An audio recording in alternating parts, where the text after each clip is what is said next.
Now we care like we never were. And something tells me I'm bound to perfection. I wrote the dice and I read him twice. Just something tells me I'm bound to perfection. A thousand years and 2,000 years.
Now we care like we never were.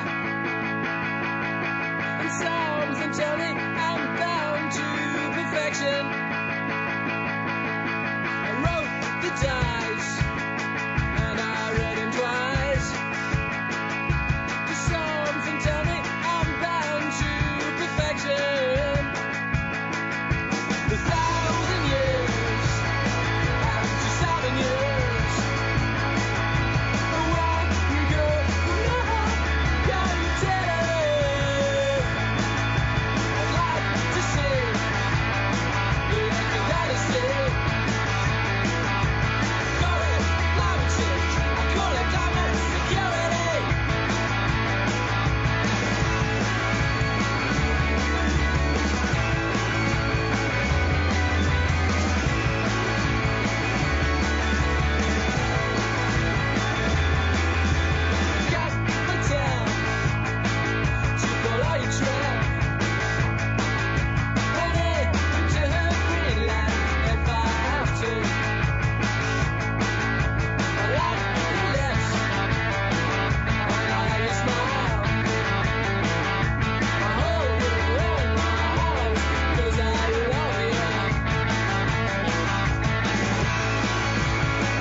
Now we care like we never were.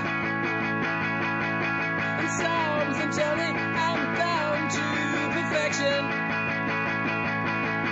I wrote the dice and I read him twice. Cause something tell me I'm bound to perfection. 1,000 years after 7 years. Where we go from now, can you tell? I'd like to say, like you gotta say. Call it climate change, I call it climate security.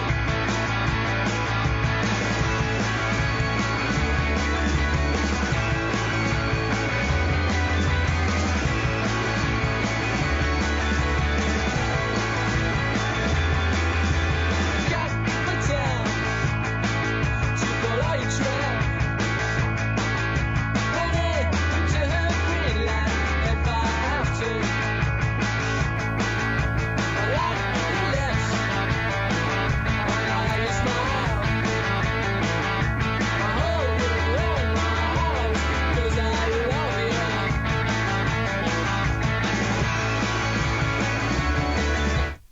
Ouais.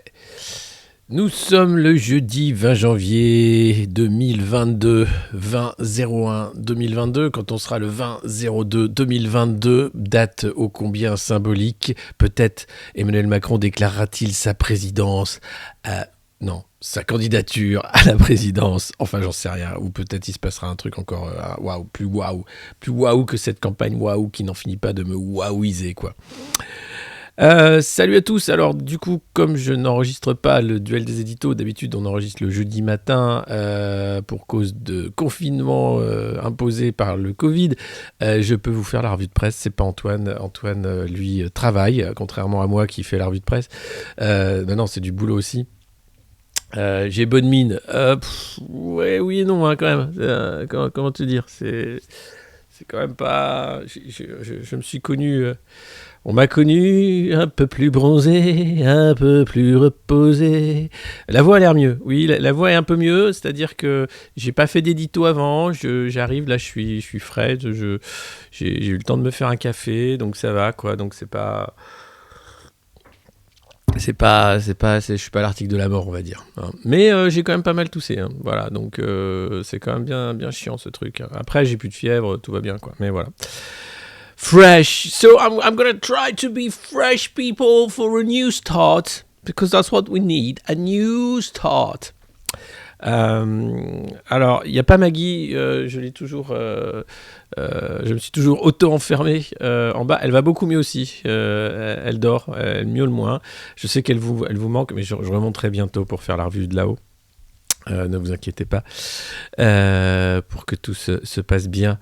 Alors, je l'ai confiné. On s'est tous confinés. On se confine les uns les autres. On se refile des tutos de confinement. Voilà.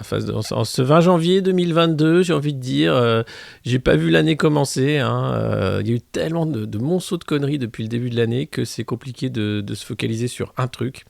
En tout cas, merci d'être là, c'est la revue de presse du monde moderne. Merci aux nouveaux, merci à ceux qui renouvellent leurs abonnements, à ceux qui s'abonnent, à ceux qui hurlent dès 9h que c'est la revue de presse du monde moderne, sur leur balcon, dans leur jardin et dans la rue et partout dans le monde, à ceux qui partagent cette revue de presse également sur leurs streams respectifs, sur Twitch, sur toutes leurs plateformes, sur les GAFAM, sur leurs comptes des réseaux sociaux. C'est formidable. Merci à vous. Voilà. Donc j'ai envie de dire merci.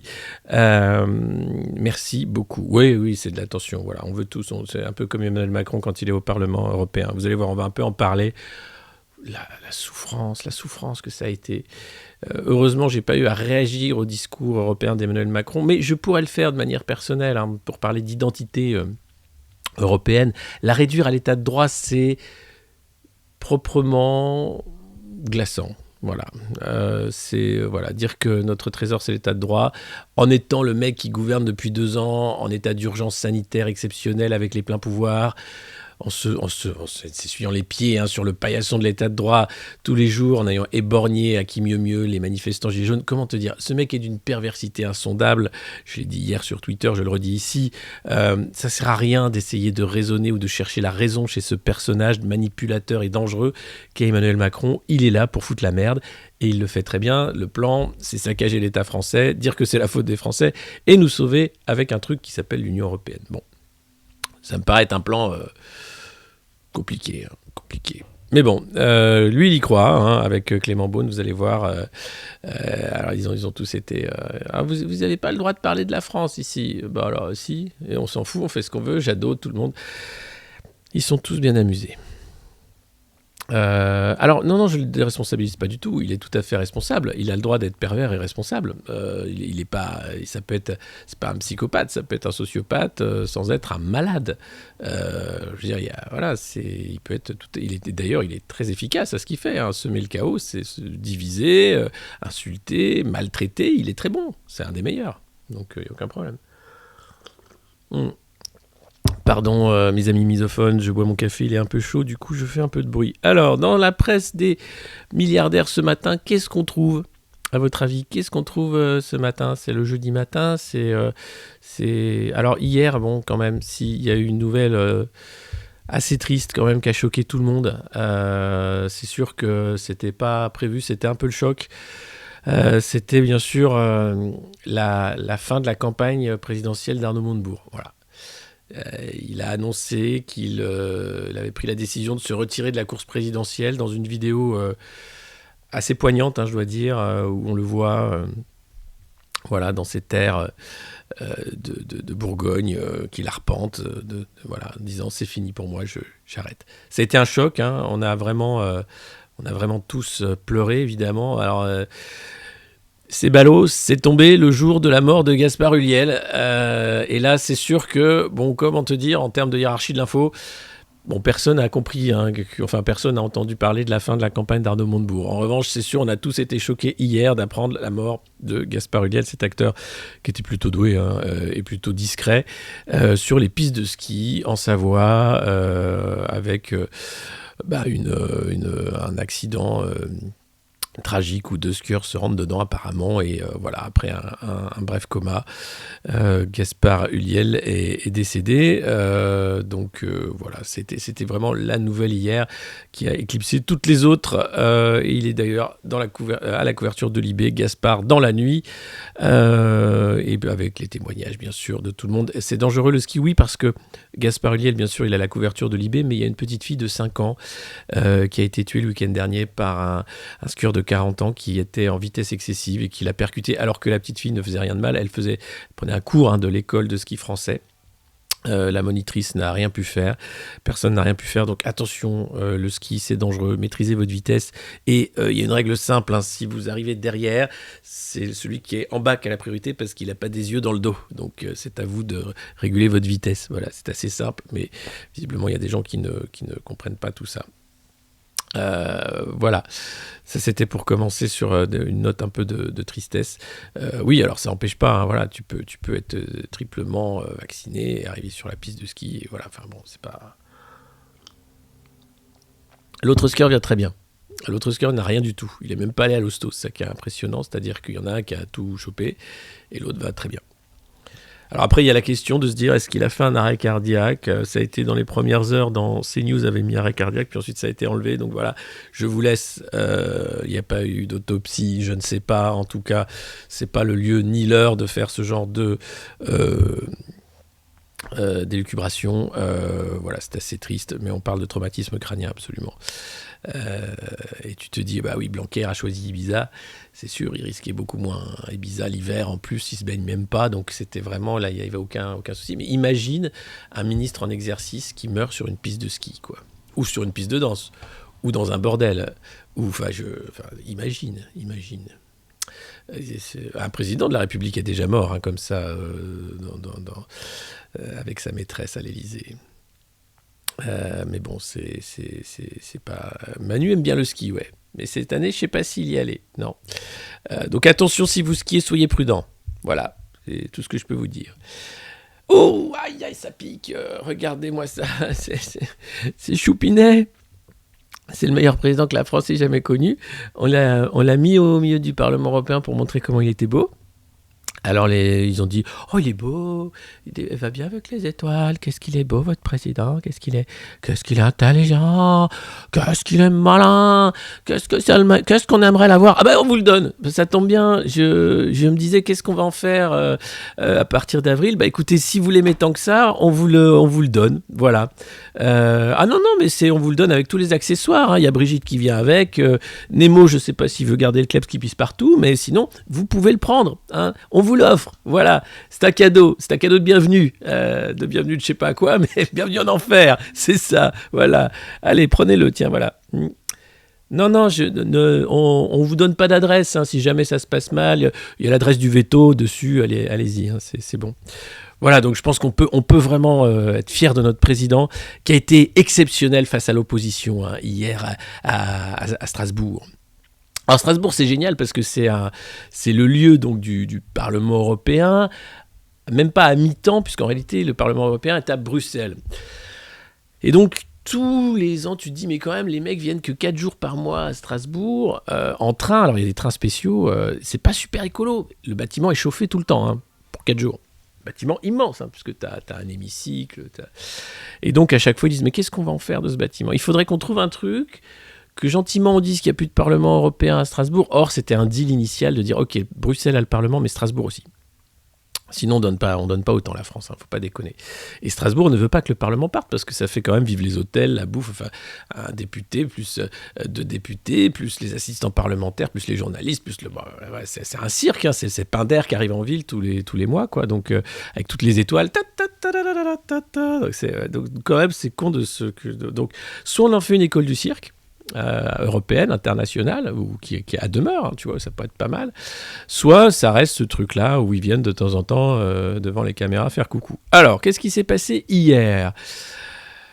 Ah bien, c'est un exercice européen, pas un débat de campagne, et encore moins un lieu d'une déclaration de candidature, avait averti l'Élysée la veille du discours d'hier. Bon, d'accord. 11h30, Parlement de Strasbourg. Emmanuel Macron se présente dans un hémicycle à moitié vide, pandémie oblige. Guidé par Robert Metsola, la présidence nouvellement élue du Parlement européen, le chef de l'État qui a essuyé les huées de quelques militants pour le climat à son entrée dans le bâtiment, salue du poing les élus. C'est salut du poing. La présidente de la commission, Ursula von der Leyen, est absente. Oh, cas contact. Oh, bah dis donc, Ursula, forcément, tu fais la bise à tout le monde, tu fous des boules à neige à Albert Bourla, tu es le Covid. Donc, elle a dû rester à Bruxelles. Bon, ok. Mais les opposants au président, quasi candidats, à commencer par Yannick Jadot, autorisé par les Verts européens à s'exprimer en leur nom, au lieu du président de groupe, comme c'est l'usage, sont prêts à en découdre. L'insoumise Manon Aubry, le RN Jordan Bardella et François-Xavier Bellamy pour les LR, etc. Bon, alors voilà, il y a eu un blabla sur l'état de droit, sur ce que je vous disais. Bon, après, ils te font un truc heure par heure, 11h45. Emmanuel Macron, qui entend faire de cette PFUE, présidence française de l'Union européenne, un atout pour sa campagne, déroule son ambition de revivifier les 3 promesses de l'Europe, démocratie, progrès et paix. Démocratie. Bon, démocratie, déjà si tu pars, je pense qu'on aura une démocratie un peu moins défaillante. Progrès, si tu pars, je pense qu'on aura peut-être du progrès social. Et paix, si tu pars, peut-être qu'on va arrêter de parler d'Europe de la défense, d'OTAN et de chercher la guerre et même d'emmerder une partie de la France pour faire une guerre civile. Hein. Donc ouais. C'est bien que tu t'en ailles. Il souhaite notamment actualiser la charte des droits fondamentaux de l'UE pour être plus explicite sur la reconnaissance du droit à l'avortement ou sur la protection de l'environnement. Bon, ça applaudit dans l'hémicycle, évidemment. En plus, c'est une petite pique puisque la nouvelle élue à la présidence du Parlement, elle est contre l'IVG, hein, Roberta Metsola. Donc ça avait un petit malaise. Voilà, 12h30. Pendant ce temps-là, à Calais, Éric Zemmour s'avance vers le pupitre installé au sommet d'une falaise avec vue sur mer. Ah ouais. Un œil vers l'Angleterre, un autre sur l'ancien site de la jungle en contrebas où étaient installés auparavant des milliers de réfugiés. Alors Zemmour, c'est marrant, il a beaucoup moins de couverture média. Je pense que les rédactions se sont donné le mot en disant bon, on va arrêter de faire trop de pub à Zemmour. Du coup, ils en font plus du tout, quasiment plus. Ça rééquilibre vachement. Du coup, on ne parle plus que de Macron. Je pense que les rédactions se sont passées le mot. On ne parle plus que de Macron, il faut quand même le sauver. Hein, c'est quand même le meilleur président que la France ait jamais connu. Si tu peux pipoter tous les sondages qui passent, hein, faire des infographies pétées, ouais, dire que c'est le meilleur, ouais, super. Alors on fait ça. On dit que c'est le meilleur, oui. On dit 50 plus, non, si. Non, monsieur, non. Mais écoutez, on va voir. En tout cas, oui. Alors, le PS, c'est ça, Roberta Metsola, elle a été élue grâce au groupe apparenté Parti Socialiste, les marcheurs de Renew Europe, le Progrès. Donc, le président Macron qui fait son discours anti-IVG a élu, enfin pro-IVG, a élu l'anti. Enfin, c'est n'importe quoi. Les mecs sont prêts à bouffer de la javel et de la merde pour être sûr d'avoir un poste, quoi. C'est impressionnant. Des politiques comme ça, c'est sûr qu'après, tu te dis, bon, ça explique en partie, je pense, notre malaise dans la civilisation. Mais bon, le train de la hype approche, les amis. Il suffit pour cela de vous abonner, de cliquer, bien sûr. Je vais enlever le visage, bien sûr, de ce président que nous adorons tous, parce que c'est vrai qu'au bout d'un moment, ça fout les boutons. Ah, putain, mais ce matin, c'est que des conneries. Donc, abonnez-vous, et après, on va parler de Pécresse. C'est fou. J'allume la télé. Bah oui, non mais voilà. Et t'allumes la revue de presse, c'est pareil. Mais parce que, alors, j'explique pour les nouveaux. Ici, on parle en fait on fait une revue de presse de la presse officielle, c'est-à-dire la presse des milliardaires, presse des oligarques. Alors il y avait Bolloré qui était écouté hier au Sénat, entendu hier au Sénat, c'est assez drôle, il a fait un lapsus révélateur. Et donc vous n'allez avoir évidemment que de l'info qui est un peu dans l'angle de ce qui est dit. Et après on décrypte en disant c'est quand même drôle la façon dont on nous présente ça, parce que écrit c'est encore plus drôle que de le voir à la télé. C'est quand tu lis les articles hagiographiques sur le président semi-dieu qu'est Emmanuel Macron, tu te dis quand même ça va très mal. Donc voilà, c'est un peu pour ça. Donc des fois ça peut crisper, mais on fait aussi après il y a d'autres formats, le JT où on est un peu plus cash, il y a les cartes postales au bord du gouffre, et puis on va avoir des invités faire d'autres choses. Lequel ? Ah bah alors, Bolloré hier est invité au Sénat pour dire « Mais monsieur Bolloré, pourquoi vous achetez toute l'édition en France ? Pourquoi vous avez autant de médias ? Qu'est-ce que vous faites ?» Il dit « Bah, c'est un business comme un autre. » Puis après, ils disent « Mais quand même, vous vous sentez pas responsable de Zemmour, machin et tout ?» Il dit « Bah Zemmour, attendez, moi quand je l'ai pris, il était au Figaro, il était sur la 6. Ça pose problème quand il est sur CNews. Comme si moi j'allais savoir qu'il allait devenir président de la République. » Qu'il allait devenir président de la République. Donc il passe l'étape de l'élection, candidat, tu vois. Dans sa tête, il est déjà président. Bolloré, tu vois, il a pris sa petite marionnette. Moi, j'ai Timmy, lui, il a Éric Zemmour. C'est délirant. Et il dit, allez, tu vas devenir président, mon gars. Ah, oh Seigneur, vous êtes sûr ? Ah bah, écoute, avec mon pognon, plus tes bouquins, plus là, tous les cons qui vont applaudir, je te dis, tu vas devenir président. On a bien placé Macron il y a de ça 5 ans, hein ? C'est flippant la démocratie en fait, en France. Enfin ce qu'on appelle démocratie. Pour faire un parallèle avec ce qu'est la démocratie, je vous invite à écouter le podcast du Monde Moderne. On a fait l'interview avec Clara Egger ces derniers jours pour parler de Espoir RIC, le référendum d'initiative citoyenne. Pourquoi un RIC constituant est important ? Parce que demander à des gens actuellement élus de revoir les règles du jeu, jamais ils vont revoir les règles du jeu pour que leurs intérêts soient diminués ou pour qu'ils y perdent. Donc pour que le peuple reprenne le pouvoir, il faut un RIC constituant d'une certaine façon. C'est une idée qui fait son chemin, et Clara Egger qui est universitaire l'explique très bien. C'est un des derniers podcasts du Monde Moderne que je vous invite à aller écouter si vous ne l'avez pas encore fait. Je vais voir si j'ai le lien, comme ça je vous mets le lien directement. Attendez, je fais un peu d'autopromo parce que quand même, voilà, c'est là.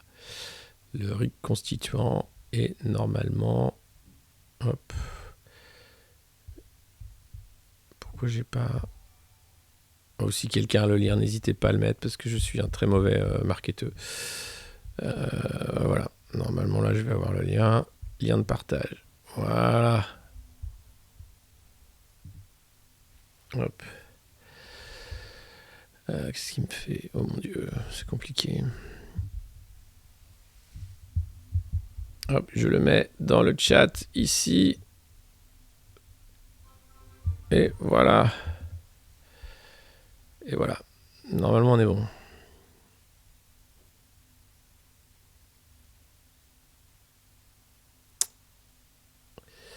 Merci, le train de l'hype approche, c'est formidable. Oh là là, mais c'est quoi? J'ai une qualité d'image calamiteuse, non? Merci. Alors.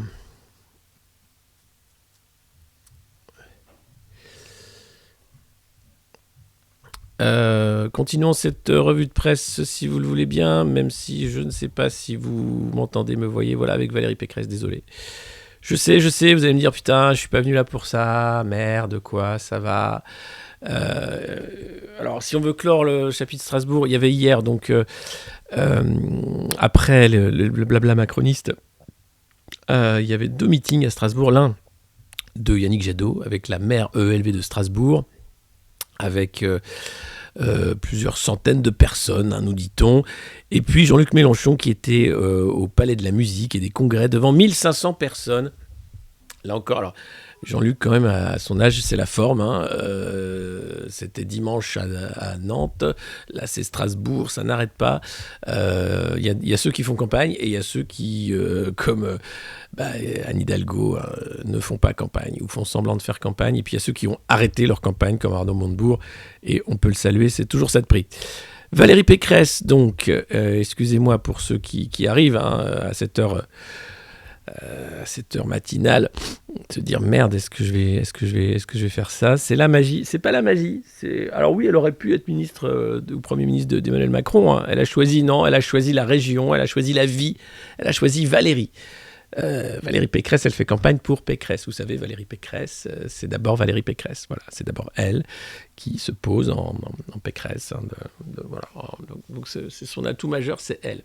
Alors après, il ne faut pas parler du fait que son mari bosse pour Alstom, qu'il n'a pas été viré, c'est un des seuls hauts cadres dirigeants qui est resté après le saccage fait par Macron.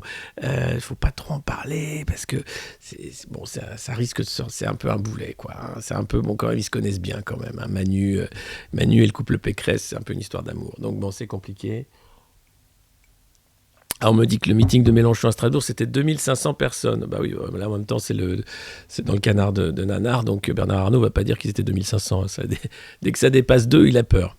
Bon, alors, le discours face à Bourdin, bah oui, vous l'avez vu. Écoutez, Jean-Jacques Bourdin, avant de commencer, je dois vous dire, j'ai longtemps réfléchi avant de savoir si je venais.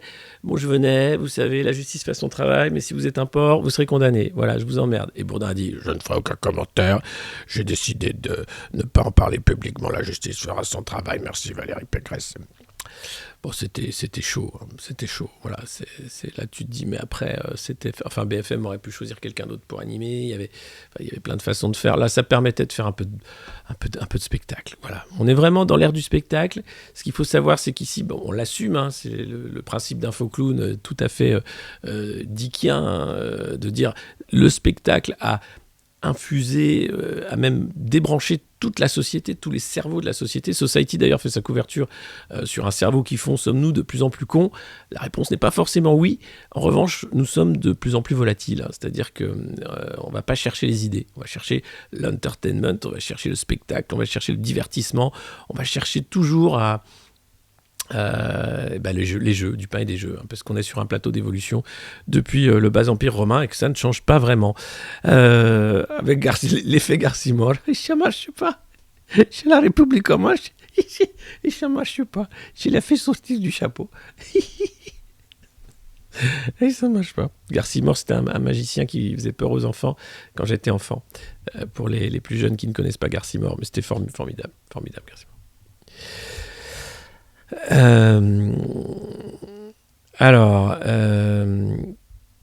Donc non, Valérie, non, elle a un truc, excusez-moi, je suis parti en digression. Elle a un truc incroyable, Valérie. N'hésitez pas à vous abonner, à balancer des bits, je vois que vous le faites, hein, c'est super.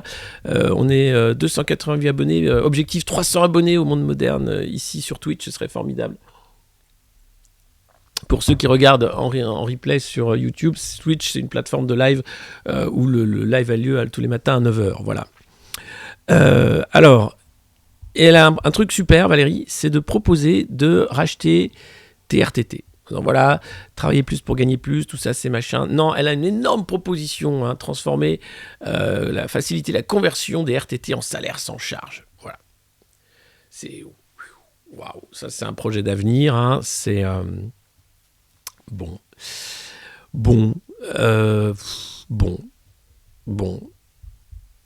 j'ai envie... je vois pas comment tu peux dire, tiens, je vais emmener les Français derrière moi avec des mesures pour parler d'écolabel sur le fromage. Et vous avez vu cette vidéo aussi où elle est complètement pétée.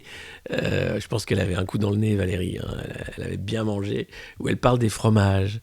Et je sais pas si vous l'avez vu. Alors, il faudrait que je vous la retrouve pour un JT. Elle dit je suis quand même, on me dit pourquoi tu veux être présidente de la France, quand même un pays qui a 360 ou qui a 400 sortes de fromage, mais quand même quand il y a plus d'un fromage tu te dis quand même, et tu te dis waouh, c'est ultra malaisant, et à la fin c'est pour ça que je veux être présidente, et là tu sais jamais je vote pour elle, quoi.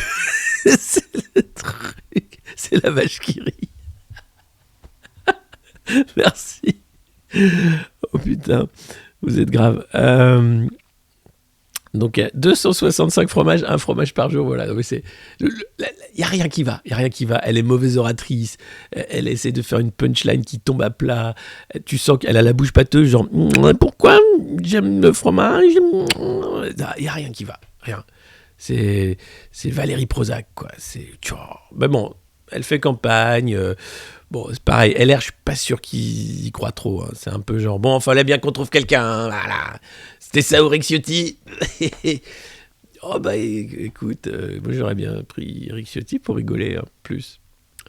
Non, on a pris Valérie parce qu'elle est sérieuse, Valérie, parce que c'est une femme de confiance, parce que c'est une femme de pouvoir aussi, parce que c'est une vraie femme d'État. Voilà. Ça c'est Pécresse, voilà. Eh putain. Mais t'as un truc de désespéré, en fait, dans la geste de Valérie Pécresse. T'as l'impression que tout la fait chier, quoi. C'est genre, même son sourire, c'est genre, tu sais pas si elle est heureuse. Je sais pas, Valérie, si tu nous écoutes, j'espère que t'es heureuse. J'espère que tu t'épanouis dans tous ces rôles de pouvoir qui sont peut-être pas faits pour toi. Peut-être que toi, ce que tu aimerais, c'est avoir un camion pizza à Nice, un truc simple, tu vois. Je sais pas. Je m'inquiète vraiment.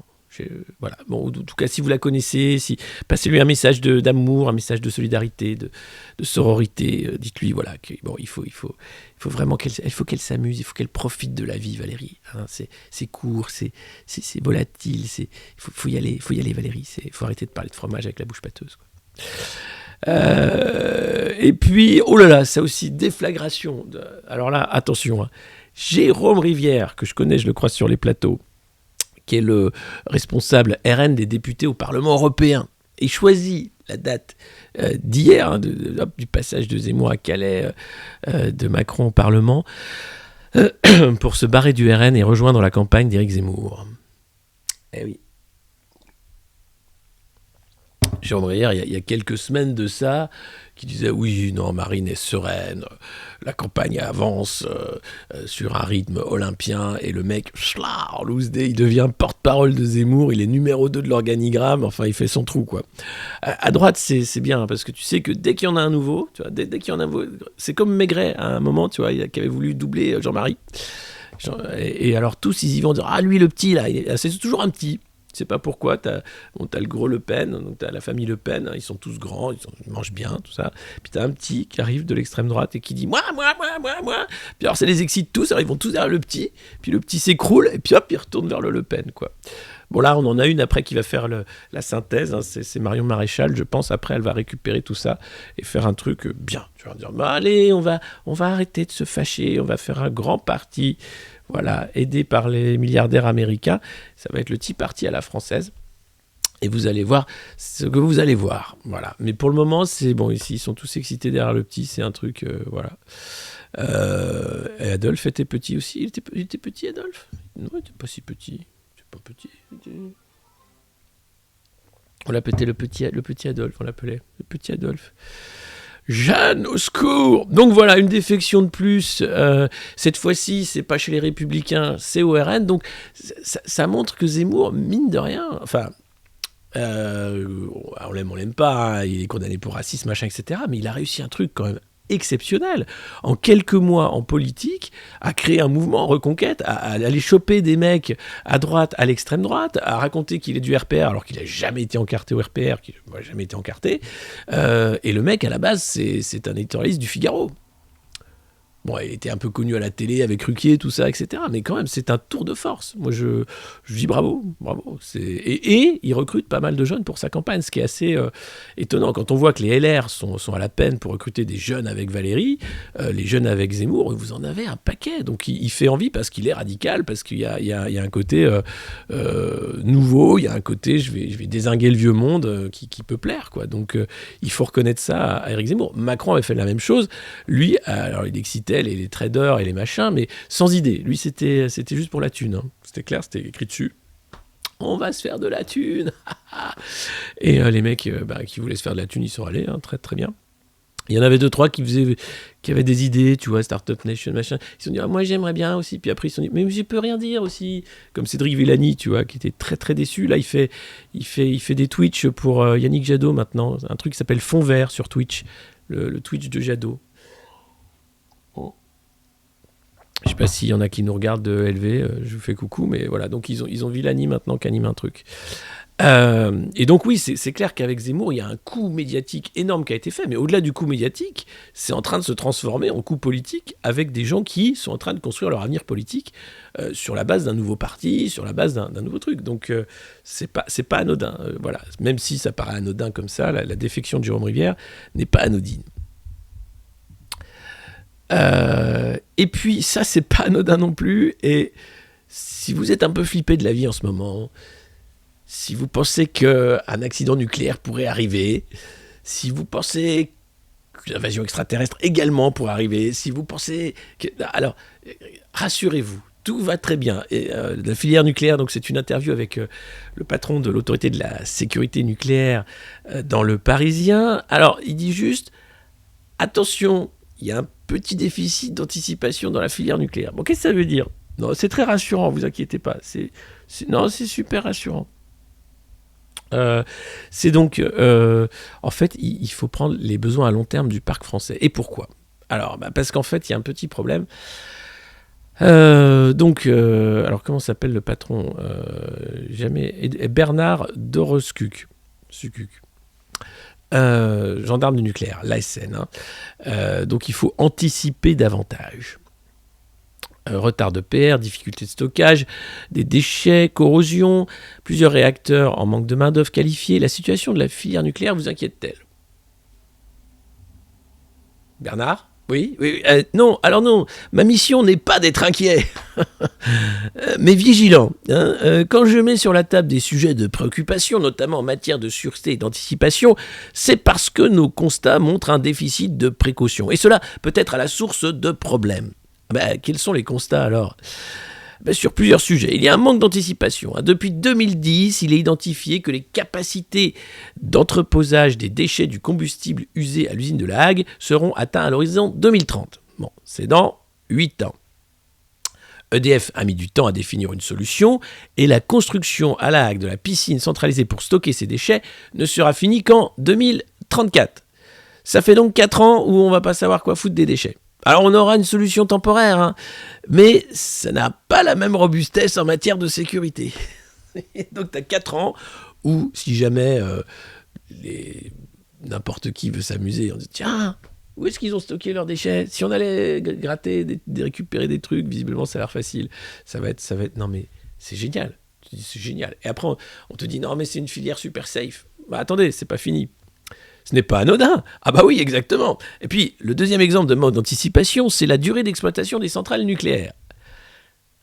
Un certain nombre de candidats à la présidentielle proposent que le parc soit prolongé jusqu'à 60 ans, voire plus. Mais aujourd'hui, EDF n'a fait aucune étude sur un tel prolongement. Or, la question de sa faisabilité doit être connue 15 ans à l'avance. C'est le temps qu'il faut pour développer des alternatives. Voilà, bon, bah voilà. Donc, c'est chaud. Si on veut prolonger la durée de vie des centrales au-delà de 50 ans, une étude doit être rendue dans les 5 ans. Il n'y est pas. Et puis ensuite, il y a un problème, c'est l'embauche de 4000 ingénieurs nucléaires par an dans les prochaines années. Oui, le besoin de compétences sera au cœur de la sûreté. Comme on le voit avec l'EPR, une conception qui n'est pas achevée, qui n'est pas faite dans de bonnes conditions, une fabrication qui n'est pas maîtrisée, des opérateurs qui n'ont pas le niveau de compétence, tout ça conduit à des déboires industriels. Lui appelle à un plan Marshall du nucléaire. Alors, est-ce qu'il n'y a pas de capitaine à la tête de la filière nucléaire ? Oh, je ne donne pas de leçons. Non, il sonne juste l'alerte, le mec, hein, gentiment, en disant « Non, je suis pas là pour alerter, mais quand même, hein, c'est un peu la merde, les copains. » Bon, ma préoccupation majeure, c'est la sûreté. Hein, et pour qu'elle soit assurée, il faut que les compétences techniques soient présentes, hein, que les installations nucléaires dont on a besoin soient au rendez-vous. Tout cela s'anticipe. C'est du ressort du gouvernement et des exploitants. Mais quand t'as un président qui a bradé Alstom, qu'on n'a rien à foutre de l'État, qui s'amuse à faire le nucléaire, on va faire des petites centrales dans son jardin, c'est génial. Comment tu veux planifier avec un CAF pareil ? Rien, non, rien. Bon, plusieurs réacteurs sont à l'arrêt pour cause de corrosion. Est-ce que c'est un problème qui pourrait concerner d'autres réacteurs ? Êtes-vous prêt à arrêter plusieurs réacteurs, au risque que les Français manquent d'électricité ? Est-ce qu'il vaut mieux pousser jusqu'à ce que ça pète ou arrêter et que les Français manquent un peu d'électricité ? La mission de l'ASN inscrite dans la loi est que, face à un danger grave et imminent pour la sûreté, il faut prendre une décision d'arrêt. 4 réacteurs à l'arrêt. Mais nous n'en sommes pas là. EDF va nous présenter une stratégie de contrôle d'ici fin janvier, début février. c'est la petite table, genre EDF va nous proposer. Allez EDF, qu'est-ce que tu fais ? On a mis du scotch. Oui, ça tient. Donc tant que ça tient avec du scotch, on va pas non plus s'emmerder à aller repeindre avec de papature anti-rouille. D'accord. Voilà, donc plus le calendrier des fermetures des réacteurs à horizon 2030, bref. Vous vous en rendez compte, évidemment, là, la filière nucléaire, on se dit quand même, c'est un peu pété. Hein. C'est bien, c'est super. Mais quand même, 4 réacteurs à l'arrêt pour des défauts de corrosion, d'autres cas, bon, des petits soucis de compétences, tu te dis, bon, quand même, c'est pas... Alors, quoi d'autre dans cette revue de presse ? Vous êtes extrêmement nombreux ce matin, je vous remercie d'être toujours présents au rendez-vous pour cette revue de presse. N'hésitez pas bien sûr à vous abonner. Objectif 300 abonnés sur Twitch, ce serait formidable. C'est un rêve de gosse d'être un streamer. Non, ça n'existait pas quand j'étais gosse. Maintenant, les gosses, ils rêvent d'être streamer. Moi, non, je rêvais d'être pilote d'avion. J'ai jamais fait ça, mais bon. Chacun son truc. Mais tout le monde... Mais non, mais les mecs s'en foutent, mais c'est génial. C'est-à-dire que t'as... Bon, puis lui, tu vois, il est très diplomate, hein, il est là pour dire « c'est le bordel !» Et il dit « non, mon rôle n'est pas du tout d'être alarmiste, hein, mais, ni inquiet d'ailleurs, mais c'est le bordel !» Et tu fais ça. Allez, bah ouais, c'est super. Bien sûr, Jacuzzi 2022. Évidemment qu'on va le faire, ce Jacuzzi avec Antoine, assez rapidement. Donc, continuez bien sûr à vous abonner. On est 8000 followers maintenant sur Twitch, ça aussi c'est formidable. Je n'aurai de cesse de vous remercier, de vous dire combien vous êtes exceptionnels. Vous êtes la commu la plus belle, la plus formidable, la plus incroyable de cette plateforme. Vous êtes la commu de la revue de presse du monde moderne. Vous pouvez être fiers de vous. Ah non, attendez. Oh. C'est Libé. Enfin, Libération parle des effets secondaires d'injection. Enfin, ça y est, il donne la parole à des victimes d'effets secondaires d'injection. Et tu te dis, on attendait ça quand même. Parce que c'est vrai que ça fait longtemps qu'on n'a pas entendu les gens qui avaient été victimes ou qui avaient eu des effets secondaires suite à des injections dans les médias. On en parle peu. Et alors, attention, c'est pas n'importe quelle injection que Libé choisit de mettre en avant. Non. C'est attention aux injections d'acide hyaluronique dans le fessier. Rien n'est anodin en chirurgie esthétique. Et oui, 2 pleines pages sur les influenceuses qui se font piquer les fesses avec de la merde et qui après sont obligées de se faire dégonfler les fesses avec des mèches et dire que ah oui, c'est pas anodin, c'est de la chirurgie esthétique. Mais mec, il y a aussi des injections avec de l'ARN, c'est pas anodin non plus. Hein, il faudrait peut-être parler aussi des maladies de Creutzfeldt-Jakob, des petits problèmes de thrombose, des petits problèmes neuro. Et non, Libé choisit la piqûre dans les fesses d'influenceuse. Ça, c'est de la presse qu'on aime. Ça, c'est vraiment... Et attention, hein, c'est pas un petit sujet. Alors oui, bien sûr, tout le monde pense tout de suite à Marlène Schiappa. Mon Dieu, j'espère qu'elle n'a pas eu recours aux injections d'acide hyaluronique dans le fessier. Alors, non pas elle, mais il est question d'influenceuses qui ont fait ce pari. Et vous allez voir, elles le regrettent amèrement, puisque après s'être fait gonfler les fesses, elles doivent se les faire dégonfler à coups de trous, de mèches, c'est très très violent, hein, ça fait très mal. Cette infection aux fesses, je l'ai achetée avec mon argent, les mains manucurées de Yasmine tremblent. Elle porte un verre de rosé à ses lèvres gonflées par les injections datant de la veille. La chirurgie, c'est comme le tatouage, on devient vite accro, admet-elle après avoir retiré son masque. La trentenaire retrace son calvaire qui a commencé en juillet. Pendant l'été, elle décide de regalber ses fesses trop plates. Sur Internet, elle trouve une solution miracle, des injections de Yacorp, un acide hyaluronique qui permet de sculpter le fessier. Après des implants mammaires il y a quelques années, Yasmine rêve de fesses volumineuses et d'une taille de guêpe. Mais qui ne rêve pas d'une taille de guêpe et de fesses volumineuses? Qui ne rêve pas d'implants en plastique? Qui ne rêve pas d'avoir une bouche en caoutchouc pour ressembler à un mérou? C'est incroyable, mais c'est incroyable cette société qui pousse les jeunes filles à se défigurer. C'est formidable. Alors, méthode présentée comme moins invasive. Alors, c'est quoi cette silhouette sablier, hein, promue par bien sûr les Kim Kardashian et autres connasses américaines? Eh bien, pour se rapprocher au maximum de ces standards inatteignables, les jeunes françaises n'hésitent plus face au bistouri. L'opération la plus en vogue, le Brazilian Butt Lift, BBL pour les intimes. Qui veut un Brazilian Butt Lift? Un Brazilian Butt Lift acheté, un Brazilian Butt Lift offert.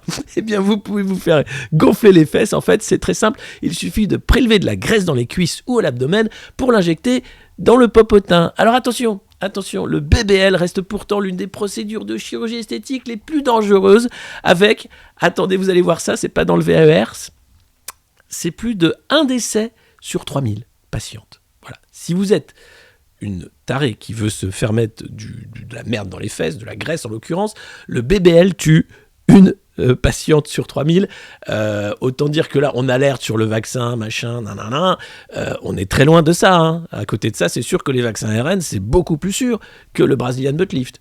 Donc réfléchissez à 2 fois pour les injections d'acide hyaluronique, faites super gaffe, hein. C'est visiblement pas très sain, et c'est quand même un truc de dingue, mais voilà les mecs, voilà Libé, c'est l'article qui fait quand même 2 pages pour parler de cul. Alors Idiocratie, c'est ce film, hein, dans un futur proche qui est dépassé, dans lequel on vit actuellement, où un des succès de cinéma, ça s'appelle Q, et c'est un cul qui pète au cinéma, et les gens sont fascinés de cul. Sur Twitch aussi, vous pouvez trouver pas mal de streameuses qui montent leur cul, qui se lèvent, qui sont dans une petite piscine, et puis elles écrivent les noms sur le tableau des mecs qui filent des subs. Si vous filez des subs, je monte mon cul. Alors, c'est pour ça qu'on a fait le challenge jacuzzi avec Antoine, parce que on se dit mais c'est pas possible. Et donc voilà, si vous allez encore plus loin, peut-être que le Brazilian Butt Lift est à notre portée, peut-être qu'on va se faire gonfler les fesses. Amourante, c'est ça, merci, Amourante. Merci Evelyne Rude. Voilà, Amourante, elle monte son cul dans une piscine gonflable. C'est impressionnant. Le truc, tu regardes, c'est fascinant. Et tu dis, elle fait 28 000, 35 000 vues. Enfin, c'est nous, on est à 1000 vues et quelques. C'est ridicule. Mais si je me lève, dans une petite piscine gonflable, et que je fais comme ça, avec un petit tableau pour noter, et dire, voilà, et ben, ça, c'est Twitch, quoi. Putain, faut avoir honte de rien. Mais bon, bizarrement, ça fait pas comme Amourante, hein, c'est sûr. Enfin, c'est dingue. Donc, merci Libé pour ce dossier de fond. Alors, il t'explique après quand même, le 26 juin, dans une clinique parisienne, Yasmine débourse 2500 € pour ses injections. Elle en sort 1 heure et 16 seringues plus tard. Ravie du résultat, mais le 25 juillet, elle se met à étouffer des boutons comme de l'urticaire. Et voilà, le diagnostic tombe, réaction allergique à l'acide hyaluronique. Son chirurgien la rembourse et la met sous cortisone, mais la douleur persiste, pas de solution. Le 30 juillet, on lui fait une ponction pour retirer le produit sans anesthésie. Cette douleur, je ne l'oublierai jamais, j'ai perdu 2 litres de sang. Quand je lui ai dit que je souffrais, le chirurgien m'a dit d'aller me faire foutre, raconte-t-elle les larmes aux yeux. C'est affreux, parce que là, la meuf a payé pour se faire maltraiter. C'est vraiment le sommet de la société de maltraitance. Je pense que c'est la chirurgie esthétique qui sert à rien. C'est-à-dire quand tu te défigures avec les lèvres gonflées, le cul en plastique, tout ça, c'est vraiment que ça va très très mal dans ta tête, donc dans ta vie, donc en général, quoi. Et la seule solution, pas le choix, hein, infection généralisée, elle allait crever, hein, c'était limite amputation des 2 jambes et tout. Donc là, il faut mettre une mèche de 15 cm de profondeur dans un trou dans la fesse droite. Voilà. Et pendant 3 mois, une infirmière est venue chez moi pour changer le pansement, nettoyer le trou. Mon mari m'a quitté. Et puis, je n'ai rien signé. Bref, apparemment, c'est le chirurgien qui a outrepassé son consentement. Tiens, ça vous rappelle d'autres injections, peut-être, où on outrepasse votre consentement, hein, mais, oulala. Il faut prévenir et surveiller ces patientes. Les injecteurs ne devraient pas communiquer sur les réseaux sociaux de cette manière. Les injecteurs ne devraient pas communiquer de cette manière sur les réseaux sociaux. Si ça vous rappelle un truc, alors, ça se voit pas tout de suite. Hein. On se dit, ah non, mais c'est sans danger, c'est pas 1 sur 3000. Hein. C'est quand même beaucoup, mais c'est moins.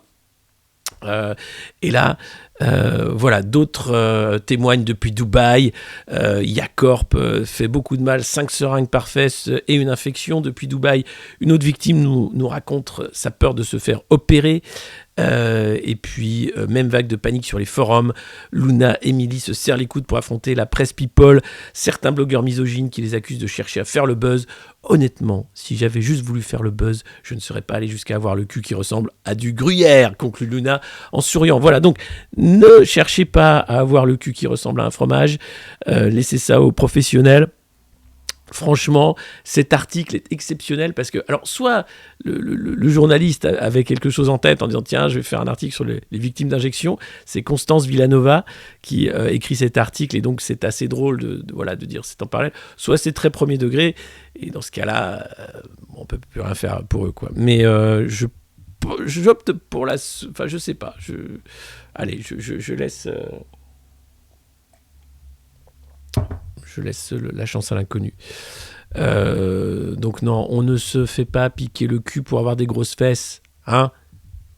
Quand on a des sous, on les garde. Tiens, puis en voilà un qui ne se fera pas piquer le cul pour avoir des grosses fesses, c'est Emmanuel Todd.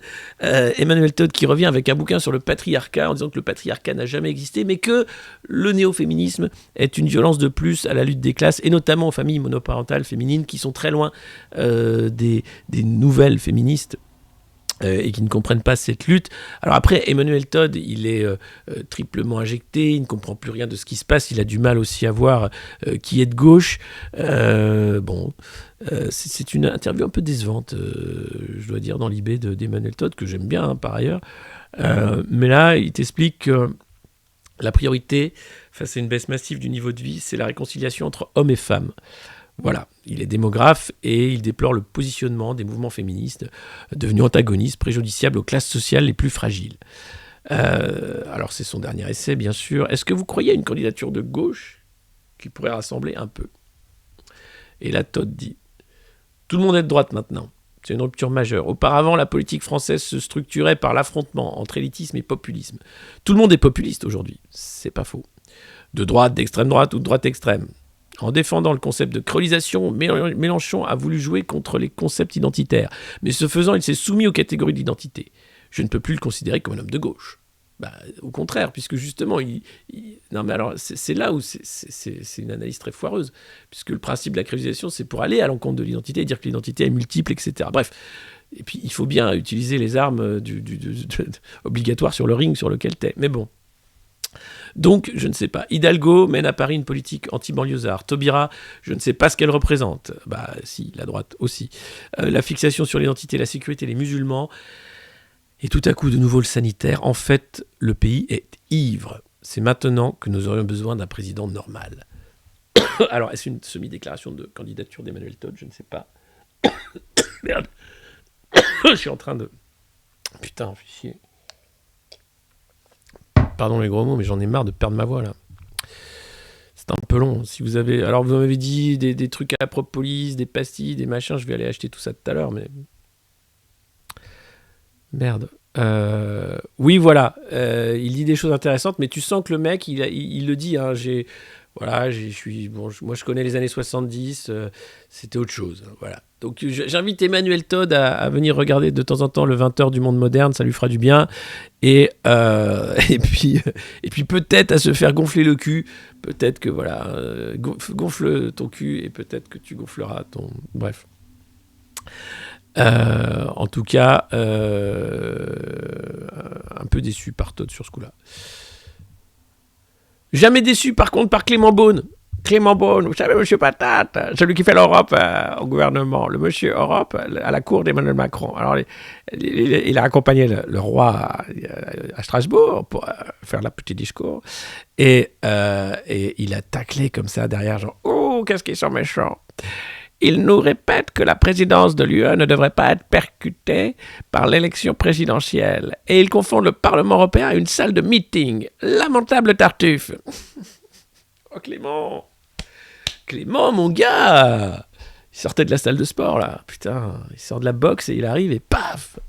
Ah, il prend goût à la politique, Clément. C'est chouette à voir. C'est un gars, faut compter sur lui. Hein. C'est un gars, il va castagner. Hein. C'est un mec qui va faire des coups tordus et tout. Ça va être formidable. Clément Beaune. Ah, je vais me faire tatouer le drapeau européen sur les fesses. Je ne sais pas ce qu'il fera lui, mais il peut faire des grands trucs. Pas forcément l'acide hyaluronique, mais il peut faire des grands trucs. Ça c'est dans le Figaro, on est passé dans le Figaro. L'exode aussi des jeunes hongkongais qui partent sur Taïwan. Ils sont 12 000 à être partis depuis un an, c'est 136 fois plus que l'année d'avant, puisque la Chine a refermé Hong Kong. Elle a maté la révolte de tous ces jeunes étudiants, vous vous rappelez, avec leur parapluie, avec Raphaël Glucksmann hein, qui était allé voir comment ça se passait là-bas et tout, on dit ah, qu'est-ce que c'est magnifique la démocratie. Et puis bon après, quand les Chinois arrivent, tu dis oui monsieur Xi Jinping, d'accord monsieur Xi Jinping, mais si vous pouvez éviter de les tuer mes copains, vous pouvez? Non? D'accord, monsieur Xi Jinping. Ok, mais j'arrête. Oui, je reviendrai pas. D'accord. Donc voilà, quand la Chine fait ça, voilà. Donc ils ont plus que eux-mêmes pour se débrouiller entre eux, et donc ils essayent de trouver l'asile à Taïwan, asile qui est parfois difficile à trouver parce qu'il y a de la paperasse à faire, qui sont considérés comme chinois, même si la Chine les considère comme séditieux. Et donc, pour sortir de ce cul-de-sac totalitaire, autoritaire et difficile, ils n'ont plus que Taïwan comme terre d'accueil, et c'est pas forcément évident pour tous. Donc voilà, pour libérer Hong Kong, c'est longtemps fini. Ouais, bah en Chine, oui, les chats et les chiens de compagnie, si jamais t'as le Covid ou que t'es cas contact, hop, fini. Hashtag gonfle ton cul plutôt que faire la révolution. Hashtag gonfle ton cul. J'adore. Je m'en remets pas quand même. C'est picouse du fessier. Tu fais mais merde les gars, mais merde. C'est éloge d'un monde qui va mal et bien en même temps. C'est-à-dire que quand t'as assez d'argent, tu vois, ton problème c'est pas du pain ou des... Non, c'est de te faire gonfler le cul. Donc tu te dis vraiment c'est que ça va bien. Hein, c'est qu'on est arrivé à un niveau de développement, pas intellectuel, mais économique, où le superflu est devenu vraiment la norme, quoi. Donc je pense que ça en dit beaucoup. Oui, au Japon, il y a eu beaucoup de lots de vaccins contaminés par des métaux qui ont été retirés. Du coup, ils sont pas très vax au Japon. Mais Omicron arrive, donc ils sont de nouveau flippés. Alors, remasque, remachin, retruc. Mais ça reste quand même pas... Alors après, c'est un pays hygiéniste hein, en général. Hein, mais la Chine, par contre, eux, ils sont partis dans les camps de quarantaine, dans les mises en scène, les chorégraphies où ils sont tous habillés en blanc, où ils pulvérisent la rue. Là, ils détoxent tout le courrier qui arrive de l'étranger. Enfin, c'est une belle excuse pour fermer les frontières, en gros, quoi. Voilà. Et puis, vous connaissez Vivi ? Vivi, c'est un groupe de cyber-activistes anti-vax qui fustigent le nazisme sanitaire. Eh bien, ça n'a pas traîné. Hein. Gérald Darmanin et la brigade leur sont tombés dessus parce qu'ils agressaient des élus. Alors, agresser en ligne, ils envoyaient juste des petits messages pour dire « Eh ben dis donc, t'as voté le pass. Eh ben dis donc, tu peux être fier de toi, dis donc. » Et donc voilà, c'était un danger pour la démocratie.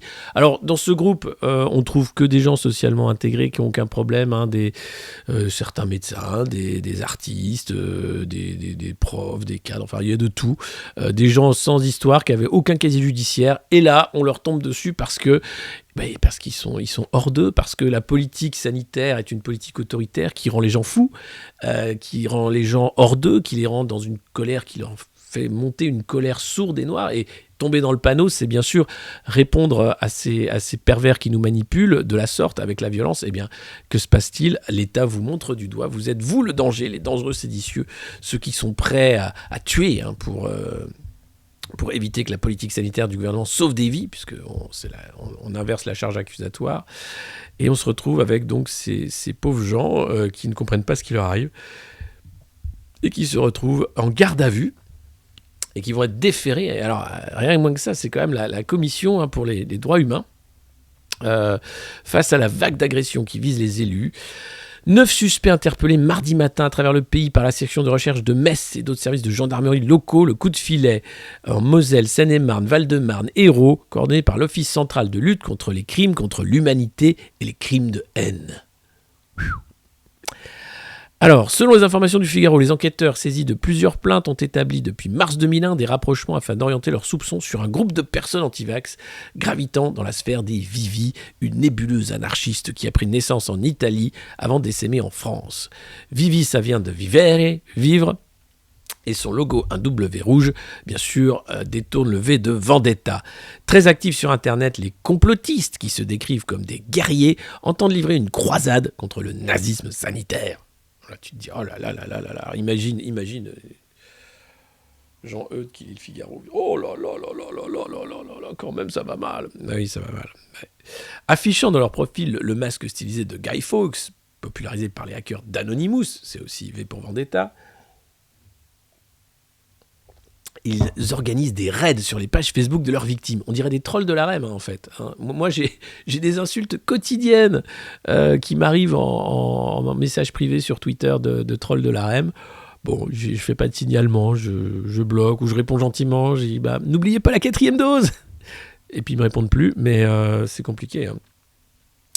L'exploitation des données a permis de remonter à la tête du groupe où figurent des organisateurs présumés et des harceleurs, fonctionnaires, artistes, ce que je vous disais, voilà, bien insérés socialement, sans lien avec une profession de santé. Ah non, il n'y a pas de médecin, pardon, je m'étais trompé. Jusqu'ici, inconnu des services de renseignement, il rassemble 300 sympathisants, c'est beaucoup, hein. Une centaine vraiment actifs. Ah bah dis donc. Ça en fait dis donc, ça occupe la police. Hein. Et pendant ce temps-là, il y a encore 2 femmes qui se sont fait tuer. Ouais, non, mais tu comprends, c'est... Non. Et les règlements de compte non, on est sur un gros coup, là. On a les Vivi, là, en ligne de mire, on est sur un gros coup. On a arrêté Josiane, 63 ans. Ah ben, elle en pouvait plus, hein. Elle était derrière son clavier, là, comme ça, on l'a arrêtée, parce qu'elle n'arrêtait pas d'insulter Aurore Berger. Ouais. Alors, 1186 élus pris pour cible. Le parquet de Paris annonce mercredi, donc 8 personnes, 2 hommes et 6 femmes, âgés de 45 à 54 ans, placés en garde à vue pour harcèlement moral par un service de communication en ligne. Eh bien, dites donc, ça occupe hein, quand même. Tu te dis, putain, dis donc. Alors, enquête ouverte par le pôle de lutte contre la haine en ligne, c'est le nouveau pôle. Hein. Donc, l'idée, c'est de marquer le coup, c'est de dire, voilà, nous allons lutter contre le discours de haine. Hein. Formidable.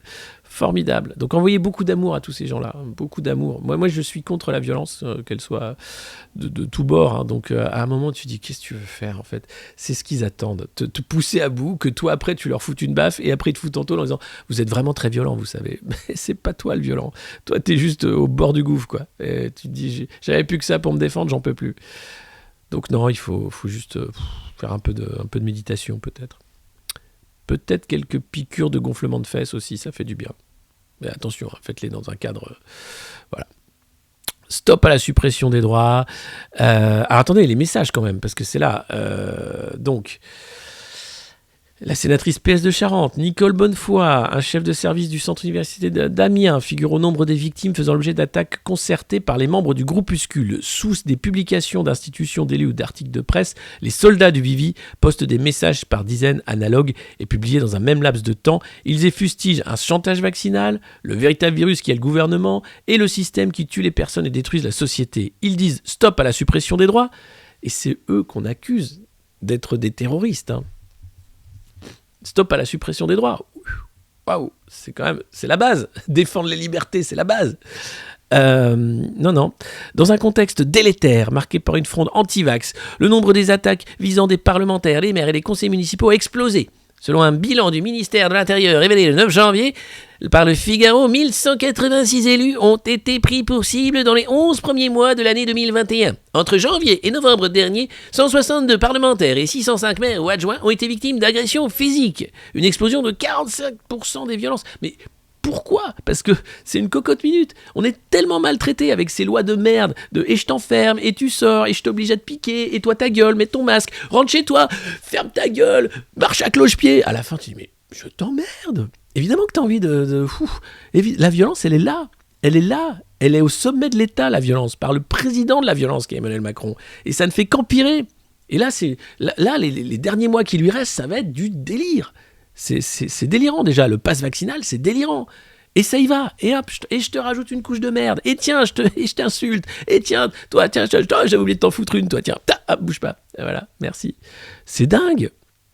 Donc voilà, cette violence, elle est endémique, elle est, j'allais dire, autorisée par l'insulte présidentielle, elle est même encouragée par un parti majoritaire qui nie finalement la démocratie.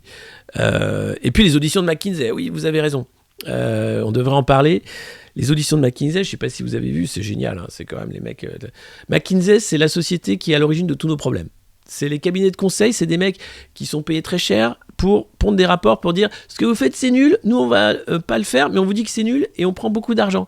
Et après, ce qui serait bien, c'est que vous filiez ça au privé, à nos potes, enfin à nous. Enfin, après, on fait une mission. On fait une autre mission comme vous nous avez missionné pour la mission, on continue. Donc c'est de là que vient toute la Macronie quasiment.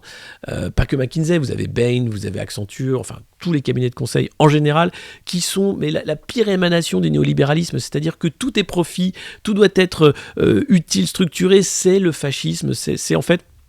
Beaucoup de dignitaires, enfin il y a un dignitaire nazi en l'occurrence, il faut lire, je ne sais plus quel historien parle de ça, qui s'est recyclé après-guerre, alors il n'a pas du tout eu de soucis, lui est juste devenu le chantre du néo-management, enfin du management qui fait maintenant, qui est devenu le sel des cabinets de conseil. Et ces mecs-là vendent de la merde très très cher à des mecs qui viennent de chez eux, en fait, puisque le problème, c'est que vous avez beaucoup de conseillers ministériels qui sont passés en cabinet de conseil et vice-versa, et donc, ils se connaissent tous, et donc, ça se refile des marchés publics, et vas-y, que ça fait des rapports que personne lit pour dire, oui, ce qu'il faut, c'est l'hôpital de flux, vous voyez. C'est quoi ? Ben, tu fermes des lits, puis tu dis au malade de rentrer chez lui, même quand il a l'article de la mort. Ah, c'est pas mal. Oui, ça permet d'économiser beaucoup d'argent et tu auras un bon bilan du coup. Tu as une scorecard excellente. On a fait un benchmarking sur la scorecard. Franchement, là, on est au top du top en termes de débit de bas. Super, merci. Donc ces mecs-là sont des psychopathes. Et voilà. Mais c'est pas eux qu'on arrête. Eux, non, ils sont à l'Assemblée. On leur dit « Ah, mais quand même, à quoi a servi toute cette thune, monsieur McKinsey ?» En fait, c'était une mission pour accompagner la réflexion sur les thèmes de réflexion d'un futur séminaire du ministère. Ah bah d'accord, merci. Putain, et Jean-Michel McKinsey, il a pas un cabinet de coiffure aussi. Putain, je peux pas y aller, je suis covidé. Eh ben voilà. Non mais c'est dingue. Enfin voilà, comment tu veux que ça se passe bien dans un monde où est récompensé l'escroc, quoi.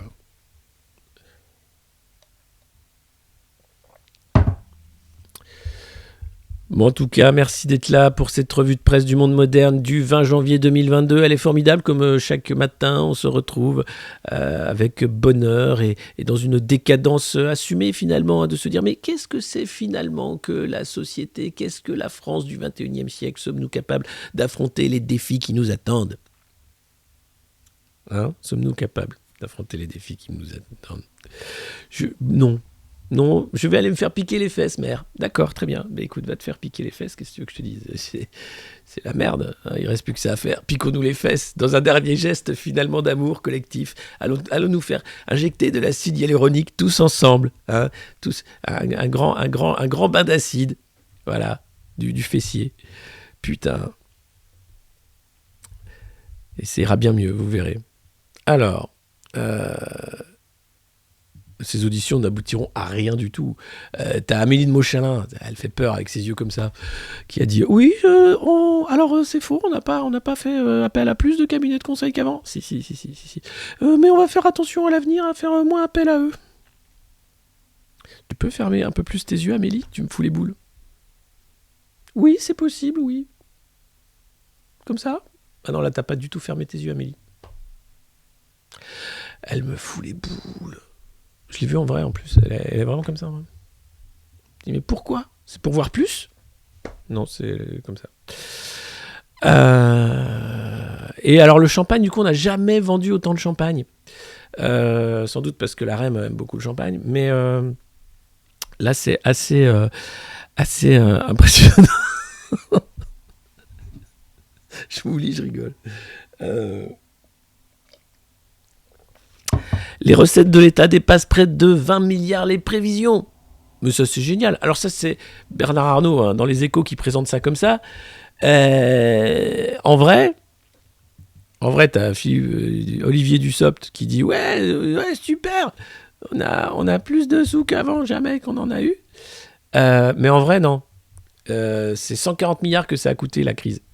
Et alors, malgré les 20 milliards d'euros de recettes de plus, le déficit budgétaire atteint un niveau record. Donc Olivier Dussopt, évidemment. Alors c'est très drôle de voir comment c'est présenté. Hein. Donc dans Les Échos, c'est présenté comme étant « Ouais, on a des recettes records !» Et en fait, non, en vrai, dans le Figaro, ils te disent « C'est quand même un déficit record ». Bon, en gros, les mecs font une dette faramineuse. Cette dette, évidemment, c'est une laisse qu'on nous met au cou pour être sûr que les Français vont bien en chier dans les années qui viennent pour rembourser la dette. Hein. Vous avez déjà vu le roi de Galeux, ou de Galeux. Mais je l'appelle de Galeux, c'est plus mignon que Villeroy de Gallo. Villeroy de Galeux, donc, qui est le patron de la Banque de France, qui est devenu patron aussi des banques au niveau européen. Il a la BRI, c'est pas la brigade, machin, mais c'est un truc sur les banques. Bref, le mec est là pour te dire, mais bien sûr qu'on va la rembourser la dette. Vous allez voir ça. Je vais les fouetter, ces salopards, moi, vous allez voir ça. Non, tu t'injectes pas le cul, ça coûte trop cher. Là, hop, donne-moi ça, c'est pour rembourser la dette. Mais je voulais me faire gonfler les fesses, monsieur Villeroy de Galeux. Non, interdit, il faut d'abord rembourser la dette. Après, tu pourras te faire gonfler les fesses. D'abord, tu rembourses la dette. Tu rembourses la dette avant de te gonfler les fesses. Ça pourrait être un bon titre. Donc voilà, ça va peut-être faire bouger, tu vois, les jeunes qui vont dire « Quoi, je ne peux pas me faire gonfler les fesses ? Il faut que je donne un rein avant pour rembourser cette putain de dette. » Non, mec. Tu vas voir, ça va très bien se passer. Donc, non, on a creusé un déficit abyssal avec cette crise Covid, en arrêtant l'économie, en payant des vaccins, plusieurs milliards, en payant des cotons-tiges, plusieurs milliards, en essayant de sauver des restaurateurs qui on empêchait de travailler, plusieurs milliards. Et tout ça, on va débrancher après la campagne présidentielle. Hein. Dès que Manu est réélu, s'il est réélu, enfin, peu importe qui est réélu, c'est fini, le quoi qu'il en coûte, fini, poup. Et là, tu fais, mais attendez, je suis en train de... Mais rendez-moi ce tablier, enfin, je suis en train d'opérer. Fini. Bon, voilà, ça va pas être beau à voir. Ça va pas être beau à voir. Le mois de septembre, là, parce que l'inflation s'installe sur le long terme, parce que toutes les bulles financières sont sur le point d'exploser, ça, on n'en parle pas beaucoup non plus, mais les taux sont en train de remonter. 1% de plus de taux à long terme de la Banque Centrale Européenne, c'est 30 milliards de plus sur la dette, parce que là, les neuneux qui nous gouvernent, qui sont très fiers qui disent « Ah, mais on s'est endetté, mais l'argent est gratos, c'est formidable !» Non, l'argent, il va reprendre de la valeur petit à petit, valeur qu'il n'a pas, valeur symbolique, et la dette va encore exploser. Donc à un moment, on n'aura pas le choix. Il faudra soit annuler la dette, soit faire la guerre. Honnêtement, je préfère annuler la dette. Hein, parce que la guerre, c'est une vieille solution, on a déjà fait. Bon, ça occupe, hein, c'est sûr qu'à un moment, quand il n'y a plus rien, il n'y a plus de boulot, tu fais la guerre, c'est la faute aux Allemands, ça marche toujours. ça marche. Bah, on a fait l'Europe pour éviter ça. En disant, non, attendez, maintenant c'est la faute des Russes. Hein, on a décalé le problème, c'est les Russes. Donc, c'est la faute aux Russes. Mais ils m'ont rien fait, les Russes. Ta gueule, c'est la faute. Bah, donc voilà, et là tu sens bien que Biden, il est empêtré dans une merde. Alors lui, il n'y a plus rien qui marche. Hein. Il est arrivé au pouvoir et entre-temps, Trump est revenu en disant ils ont volé les votes, on va les récupérer. Vous allez voir ce que vous allez voir. Biden, il essaye de faire des trucs, même sa majorité en veut pas. Alors il y a un truc qu'il veut faire, c'est la guerre. Ça, tu sens bien que l'Ukraine, il s'est dit tiens, si on pouvait un peu faire chier les Russes, en envoyant du matériel, et tu sens que tout est en train de se mettre en place comme l'Afghanistan, c'est-à-dire qu'ils envoient du matériel, des consultants, donc ils vont faire une thune noire avec la sécurité pour préparer une guerre avec les Russes qui, eux, massent en Biélorussie des troupes pour dire oh, calmez-vous là, c'est quand même c'est faire chez nous, vous êtes loin de chez vous là les Américains, qu'est-ce que vous faites là? Et les Américains disent bah non, nous on est chez nous partout. Mais mais monsieur l'Américain, vous n'êtes pas chez vous partout, c'est faux ça, il faut vous enlever cette idée de la tête, c'est fini ça. C'est fini. C'est les Chinois qui sont chez eux partout. Ça n'a rien à voir. Ça n'a plus rien à voir, monsieur. Voilà. Donc, non, mais c'est compliqué. Hein. Donc, je vous cache pas que je préfère qu'on annule la dette plutôt qu'on fasse une guerre. Voilà. Mais après, bon, il y a des mecs. Hein. Ou un Brazilian butt lift.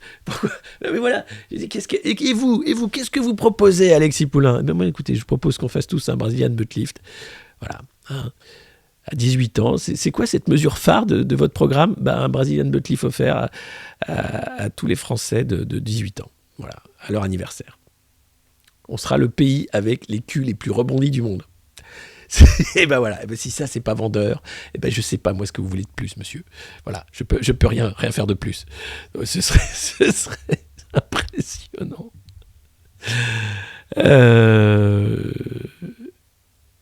Ça couvre bien le tabouret. C'est vrai que pour aller sur le tabouret, le BBL 2022. Gonfle ton cul. Hashtag gonfle ton cul 2022. Ah putain.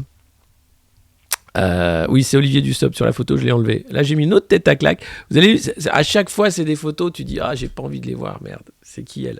Alors elle est géniale. C'est la commissaire européenne à la santé, Stella Starizekidis. Elle, pendant la crise sanitaire, au tout début, j'avais sorti l'info, tous les mois, elle avait une visioconférence privée, en one-to-one, avec un grand labo. En one-to-one, sans conseil, rien du tout. C'était dans son agenda, c'était marqué, call avec Johnson, call avec Pfizer, call avec... Donc tous les mois, elle avait 1 heure avec les lobbies, un par un, qui lui disaient, faut acheter ça, faut faire ça, faut faire ça. C'est ces mecs-là qui nous gouvernent. C'est-à-dire, il n'y a pas plus poreux au lobby que ces mecs-là. Jamais ils vont remettre en cause la question de leurs copains qui font plein de thunes et qui, en plus, après, bien sûr, on va en vacances en Grèce avec Albert, on est grec. Ah, merde. Il se trouve qu'on est copains depuis longtemps. C'est pas parce qu'il est patron de Pfizer et moi que je suis commissaire à la santé. C'est bien foutu, quand même. Non, ça n'a rien à voir. C'est bien foutu, le hasard, quand même. Ça fait bien les choses. Et là, alors, c'est une interview de cette dame dans Les Échos. Interview exceptionnelle qui permet de comprendre un peu pourquoi on en est là, avec des gens pareils. Voilà ce que nous dit donc Madame Stella Kyriakides. La vaccination est une nécessité publique et notre meilleure arme. Alors, l'Europe subit une 5e vague massive d'infections au Covid. Quand finira-t-elle? Peut-on espérer que ce soit la dernière? Je ne souhaite pas faire de prédiction. La pandémie nous a appris l'humilité en la matière, et les variants sont une menace permanente et difficile à prédire. Alors, ça c'est la clé. Hein. Les labos vous vendent les variants en disant il y a plein de variants qui arrivent. Vous inquiétez pas. Alors Albert nous a dit, pour finir d'écouler les stocks là, du premier vaccin qui ne sert plus à rien, en mars on est tranquille.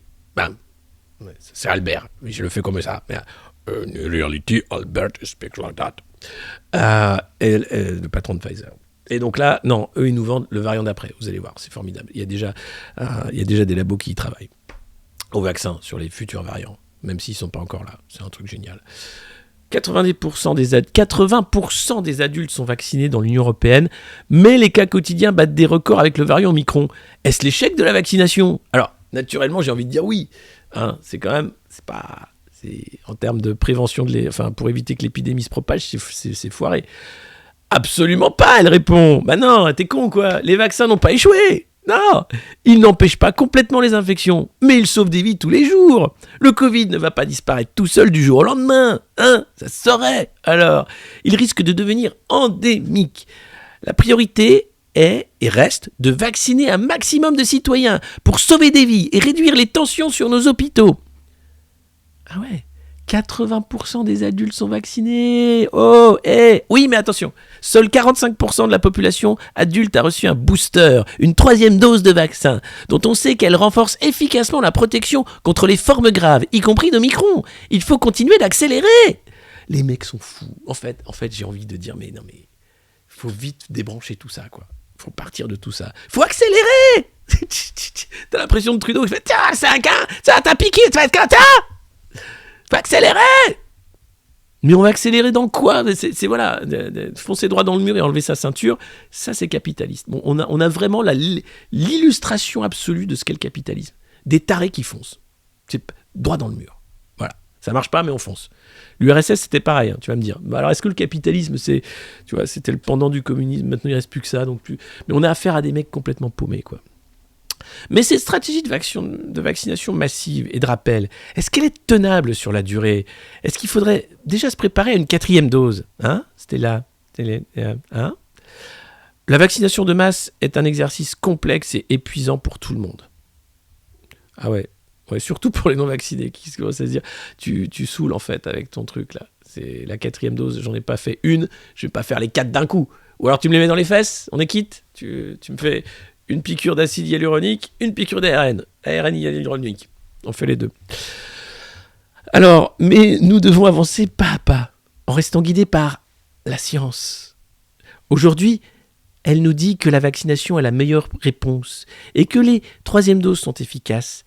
Il n'y a pas encore de raison de changer de stratégie. Donc elle ne dit pas non à la 4e dose. Elle dit aujourd'hui la science.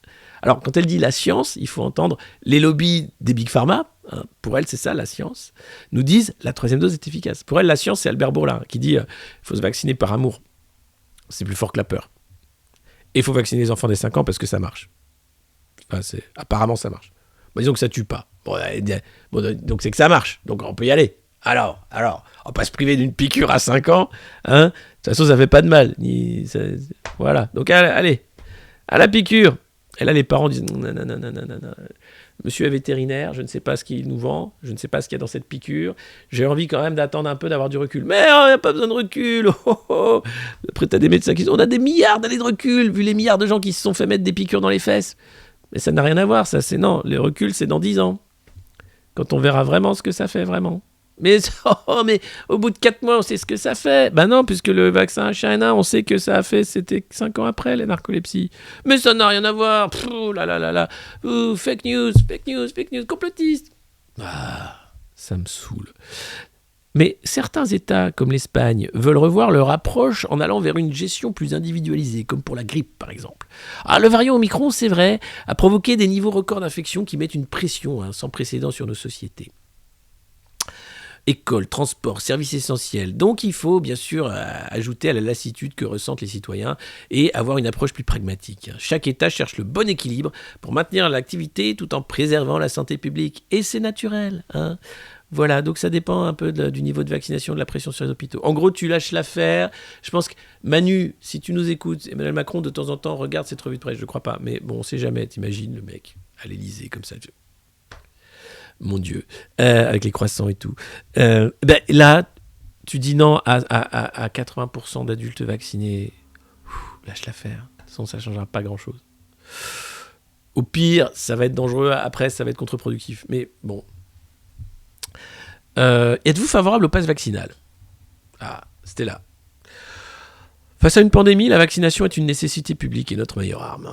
La persuasion veut toujours mieux que la coercition. Et nous devons continuer à aller vers les non-vaccinés pour lever leurs doutes et leurs peurs. Encore une fois, n'ayez pas peur, c'est l'amour.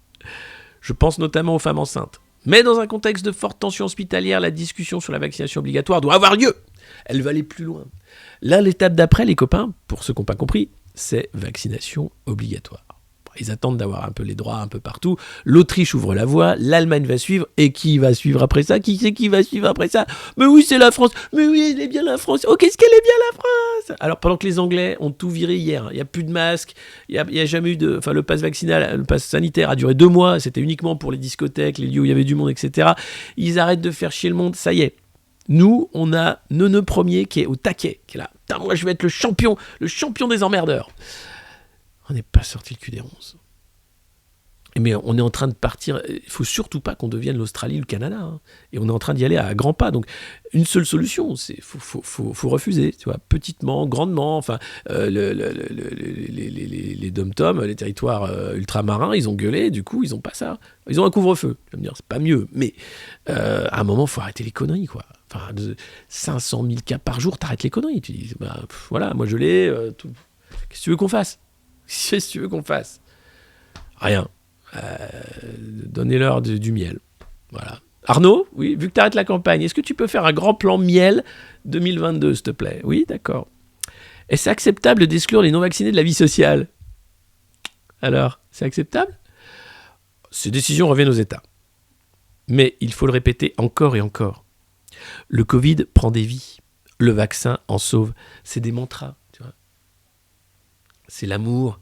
Le vaccin sauve des vies, le vaccin protège des formes graves, le vaccin, la 3e, la 4e dose, le vaccin, c'est l'amour. Oui, les vaccinés peuvent être infectés, mais le vrai sujet, c'est que les non-vaccinés ont un risque bien plus fort d'être hospitalisés et de mourir. Mourir, non, parce qu'à terme, bon, visiblement, mais les vaccins nous protègent et protègent nos hôpitaux. Les chiffres parlent d'eux-mêmes. Les chiffres, les cabinets de conseil. Les lobbies, les chiffres, lesquels?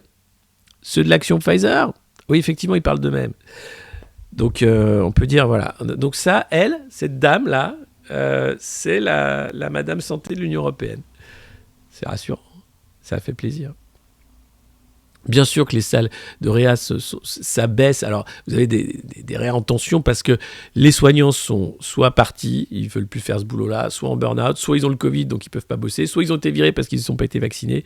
Résultat, oui, les lits sont fermés parce qu'on manque de bras, on manque de soignants. Voilà. Et après, parce qu'on n'a pas soigné non plus. On attend la pilule de Pfizer pour soigner. Parce que toutes les pilules avant, ça ne marchait pas. Non, ça marche pas. Oh, touche pas à ça. C'est quoi? C'est un truc, rien. Mais touche pas à ça, je te dis. Mais pourquoi? Parce que regarde, là, il y a la piqûre. C'est l'amour. Ah, je vais aller prendre ma petite dose d'amour. Vous êtes 296 abonnés. On n'est plus qu'à 4 des 300 abonnés sur le monde moderne. Ce serait formidable si on arrivait à faire ça ce matin. Je serais tellement heureux. Ce stream serait tellement plein de bonheur, en fait. Peut-être que je ferai un JT, même sans voix, bientôt. Parce qu'il y a de quoi faire. Je me dis, entre les auditions de McKinsey, entre Bolloré qui dit que Zemmour est président, et ouais. 1210 à regarder, mais 296 abonnés qui ont pris un abonnement sur Twitch via Prime ou autre. Les gestes barrières, mon Dieu, les gestes barrières, mais qu'est-ce qu'on va en faire des gestes barrières? Bon, on va les garder pour la gastro. Ce serait dommage de s'en priver. Moi, je pense que là, tu vois, les gestes barrières, on a élevé les enfants avec. Donc les mecs, déjà, les gamins, quand ils vont enlever le masque, ils vont se sentir tout nus. Remets ton masque, c'est indécent. Oh, pardon, mère. Donc ouais, ça va très très mal se passer. Et puis bien sûr, Patreon, où vous pouvez soutenir le monde moderne avec une obole si vous le souhaitez. C'est important pour nous aussi. Voilà. Merci pour les abonnements. Il se passe des trucs dans la rue là. Alors,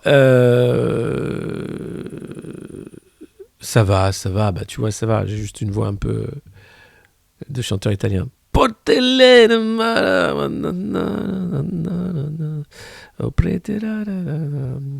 Le masque, oui, c'est déjà une catégorie fétichiste, hein, c'est sûr. Alors, génial. Merci pour vos abonnements, Claire, Noukos, merci beaucoup. C'est génial. On est à 299 abonnés, plus qu'un, bientôt le 300e abonné, c'est phénoménal. Merci beaucoup. Vers l'infini et au-delà, j'ai envie de dire. Et voilà, c'est Zdar851 qui vient de prendre un abonnement pour 6 mois. Merci Zdar, le 300e abonné. Et Xobul aussi, mais vous êtes des dingues. Ça y est, ça s'abonne de ouf. Merci beaucoup.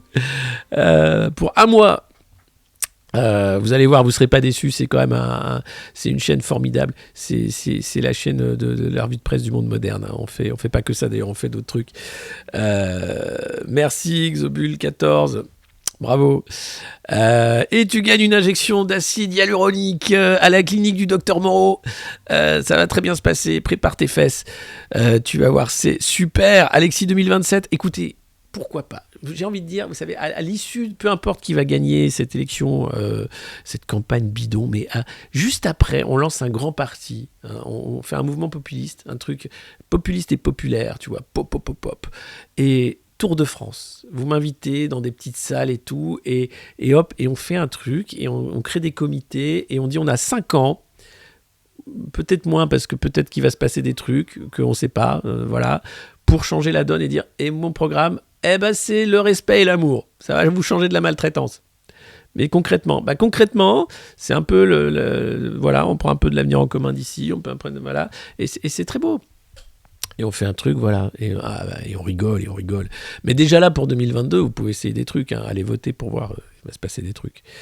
Réclame ton élastique à chibre, l'abonné, bien sûr, pour les nouveaux abonnés, évidemment, merci de me rappeler, où là, je fais défaut à tous mes devoirs, et vous allez bien sûr recevoir bientôt vos élastiques à chibre pour les autres. Ça a pris un peu de retard, je suis pas allé chercher le courrier, mais donc, si vous souhaitez recevoir, bien sûr, l'élastique à chibre du monde moderne, ce bracelet qui brille dans la nuit, qui permet de se reconnaître dans la rue, de faire des prouesses techniques également, il suffit d'envoyer une enveloppe timbrée à vos noms et adresses, à l'adresse du monde moderne qui s'affiche ici, 112 avenue de Paris, CS 60 002, 94 306 Vincennes, CEDEX. Voilà, vous pouvez envoyer votre enveloppe timbrée à votre nom et adresse à cette adresse du monde moderne pour recevoir l'élastique Hachim, mesdames, messieurs, qui est un bracelet en plastique, hein, Made in China, c'est tout ce qu'il ne faut pas faire en vérité, mais que voulez-vous, c'était une façon comme une autre de dénoncer cette société du spectacle à laquelle nous participons allègrement. Je voulais dire la vitamine D. Oui, alors, pas pour le gouvernement. La vitamine D, attention, c'est un perturbateur endocrinien. Voilà. Et puis pour terminer cette revue de presse formidable, quand même, une nouvelle aussi qui fait plaisir. 300 millions de dollars pour accélérer la création de vaccins. Mais on en a... Arrêtez! Les mecs veulent absolument vacciner toute la planète. Hein. Si c'est pas avec le Covid, ils trouveront un autre truc. Hein. Faut y aller. En pleine campagne pour lever 3,5 milliards de dollars, la coalition qui développe des innovations pour lutter contre les épidémies a reçu une première contribution de 2 membres fondateurs qui pensent prématuré d'envisager une fin rapide de la pandémie. Petit investissement. Non, ce serait dommage que la pandémie s'arrête. Fais-moi un petit variant. Un petit vaccin contre les variants, merci.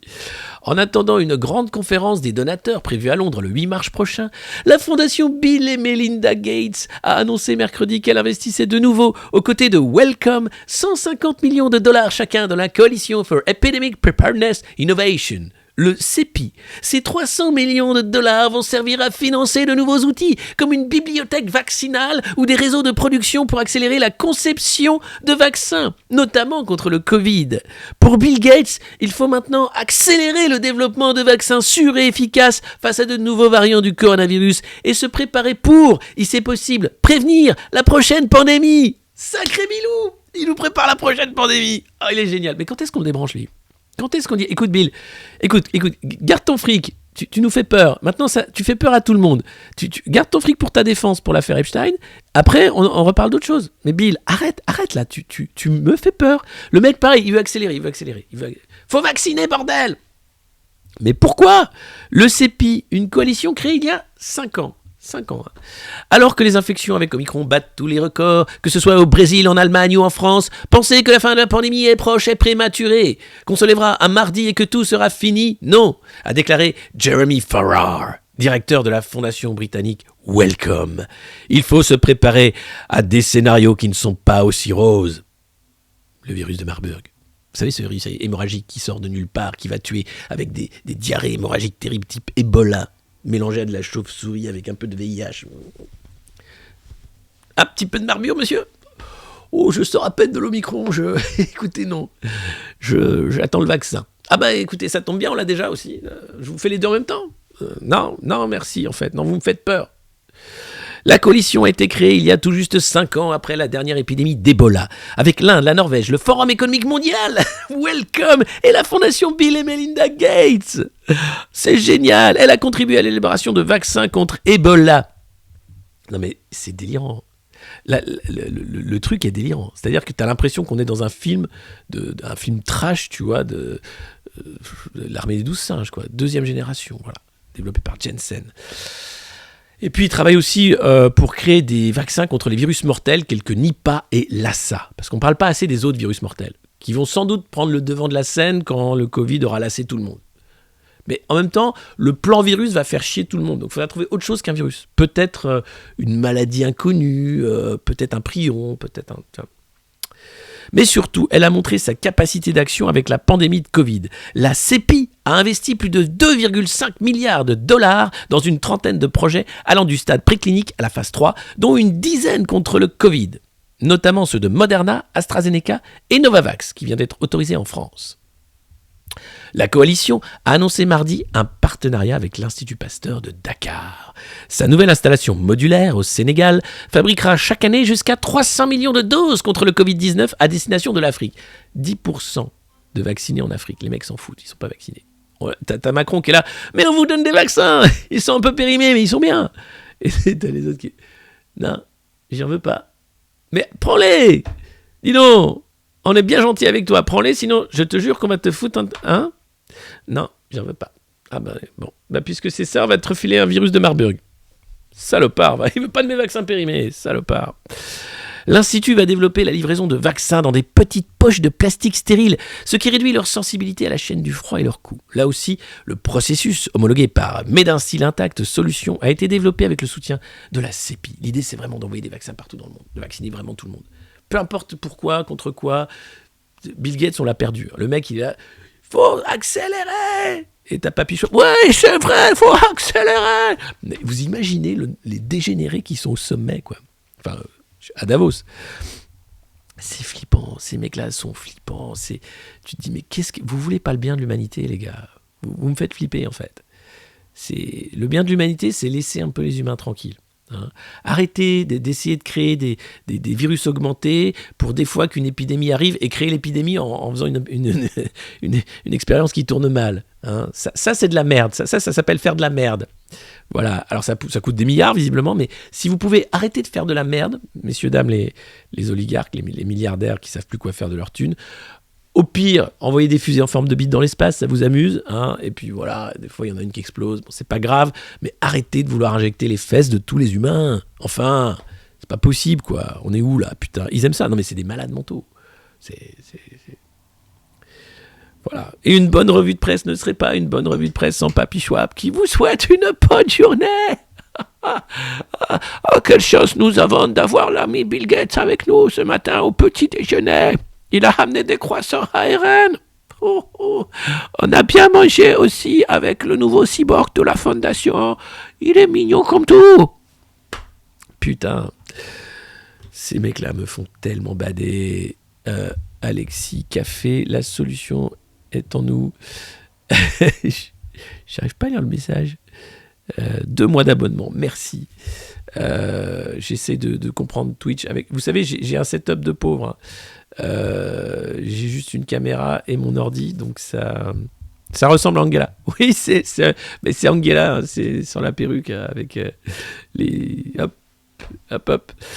Mais c'est pareil, c'est les néofascistes. Ouais. Oui, il y a un côté, à la fois dans la politique hygiéniste, à la fois dans la volonté aussi de domination culturelle, intellectuelle, dans le fait d'empêcher tout débat éthique par rapport à ce qu'ils veulent faire, leur projet transhumaniste. C'est un projet profondément fasciste. Voilà, enfin ici on en rit tous les matins, vous êtes 306 abonnés maintenant, merci d'avoir été aussi nombreux à nous suivre ce matin. Maggie vous manque, je sais, mais elle se repose, tout va bien. Je vais pas aller la chercher pour l'emmerder la pauvre, mais du coup c'est moins intempestif, c'est miaou, mais ça reviendra, vous inquiétez pas. Et bien sûr, si demain on fait plus de 1000, c'est Jacuzzi. Alors je sais pas quand, mais on verra. Ouais, tu frises plus du tout. Ah oui, ça va mieux ici. Bah écoute, ça doit capter mieux ici en fait. Ouais, je dois dire. Elle s'est pas fait piquer. Quelle horreur. Non, gardez le moral. Je vais essayer de faire à 20h si je perds pas ma voix, parce que c'est un format que j'aime bien et où on peut encore plus dire de la merde et rigoler de tous ces fous. Et j'espère que demain Antoine nous rejoint pour un matin câlin. Ah non, sinon peut-être demain on va parler d'Élysée. Vous savez, cette appli toute pourri qui te fait faire du swipe entre candidats, avec Zach, avec qui on fait le podcast La Grosse Élection, en plus de notre podcast quotidien, en haut du sommet de Tafos. Bonjour tout le monde, il y en a qui arrivent maintenant, la Lilou, c'est la première fois sur le chat, c'est bien d'arriver mais c'est la fin, ça fait plus de 1h40 qu'on blablate, en même temps on pourrait rester toute la journée, hein. Il y a Backseat ce soir, formidable, qui est invité. Qui est invité Non, quand elle est en chaleur, elle fait autrement. Elle fait d'autres bruits. Maggie est pro-vax. Non, je crois pas. Je sais pas. 2 mois d'abonnement, mais vous n'arrêtez pas. C'est formidable. Merci beaucoup. Oui, c'est déjà fini. En fait, ça commence à 9h. Donc, faut bien se rendre compte que avec ma voix défaillante en plus en ce moment, je vais pas pouvoir tenir 1h40, c'est déjà un beau score, hein, 1h42 franchement. Avec en plus, alors j'ai pas parlé, il y avait d'autres trucs, mais je parle pas de tout évidemment, parce qu'il faut faire la revue de presse, mais il y a Challenge qui a une magnifique couverture sur Macron, pourquoi tant de haine. J'ai pas eu le temps de lire ce Challenge, et puis il y a bien sûr les auditions de Bolloré, relatées dans Le Monde, qui sont assez drôles, puisque le mec est quand même génial, quoi. Il te dit oui, je suis oligarque, oui, je fais ce que je veux, ouais, j'ai acheté des médias, comme ça, ça, c'est mon petit pays à moi, ça. C'est mon petit Rwanda à moi.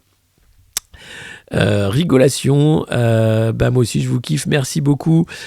C'est Hidalgo la vérité. Oh là là là là, ils vont faire un score de merde, quoi. Hidalgo la vérité, mais t'imagines, Anne Hidalgo, c'est la meuf, elle sourit tout le temps. Elle a tout le temps de sourire, tu dis Anne Hidalgo, elle pourrait se retrouver face à des haters qui lui disent je vais te tuer, elle est comme ça. C'est flippant. Je dis mais pourquoi elle est en mode sourire coincé tout le temps? Anne Hidalgo, bonjour. Oui, moi je suis la candidate du bien-être, de la mesure et du fait que mon programme n'a pas vraiment imprimé, et je pense que 5% c'est déjà ça permet de rembourser une campagne du Parti Socialiste. Anne Hidalgo, merci. Voilà, mais ça va être particulier. Moi j'aimerais bien avoir des invités politiques aussi. Mais je sais pas s'il serait d'accord de venir. Je sais pas. Vous croyez qu'il viendrait? Si je dis, vous venez pour la matinale du Monde Moderne, monsieur Philippot par exemple, ou madame Hidalgo. Non, elle viendrait pas, tu vois. Je sais pas. Mais ça pourrait être drôle. On parlerait de qu'est-ce qui.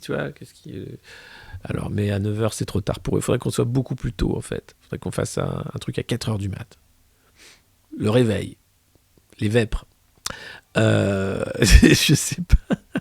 Ouais, puis en même temps, c'est pas drôle parce que les mecs sont en mode langue de bois. Donc, pour avoir un truc un peu lol, faut se lever tôt, quoi. Faut vraiment se lever tôt.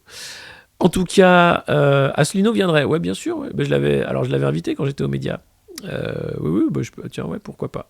Pourquoi pas, parce que lui, tiens, c'est pareil, il fait campagne, on n'en parle jamais, mais voilà, le seul candidat, un des premiers à avoir parlé du Frexit, à être toujours sur ce thème-là, qui cherche ses signatures, j'imagine, il est cité nulle part, évidemment, dans les médias, nulle part. Philippot cherche des fans pour les prochaines élections. Oui, il a raison, lui il se refait en même temps c'est le seul à faire des grands mouvements contre le pass vaccinal, là aussi, bon, il a raison. Blachier, mais en fait, Blachier, le mec qui est apparu comme ça, et puis qui a dit tout et son contraire, et qui est là, et tu sais pas. Alors il a une boîte de conseil dans la santé, lui il fait partie de cette sphère cabinet de conseil, hein. C'est vraiment sauf qu'en plus, on l'invite sur les plateaux télé pour dire un coup bleu, un coup blanc, un coup noir. Non, c'est rouge le drapeau français à la fin. Oui, mais j'avais envie de dire noir aujourd'hui. Merci Martin Blachier, merci de nous avoir éclairé de cette façon-là. En tout cas, voilà. Bruno, bah bien sûr, Bruno. Ah ouais, je vais peut-être faire... Ouais, vous m'avez donné une idée là. Allez, je vous fais des gros bisous. Je vais pas parler comme ça toute la journée. On pourrait brainstormer comme ça évidemment toute la matinée, mais vous avez des choses à faire et moi aussi. Je vous souhaite plein de bonnes choses. Prenez soin de vous et de ceux que vous aimez. Prenez pas ça trop au sérieux. N'hésitez pas bien sûr à vous abonner à la revue de presse du Monde Moderne sur YouTube, sur Twitch, sur Twitter, partout où vous pouvez. N'hésitez pas à en faire la promotion partout où vous pouvez également parce que c'est important pour nous d'avoir cette audience qui est la clé surtout pour qu'on s'amuse durant cette campagne présidentielle et au-delà. Voilà, je vous embrasse. Je vous souhaite une bonne journée. À demain. Ciao.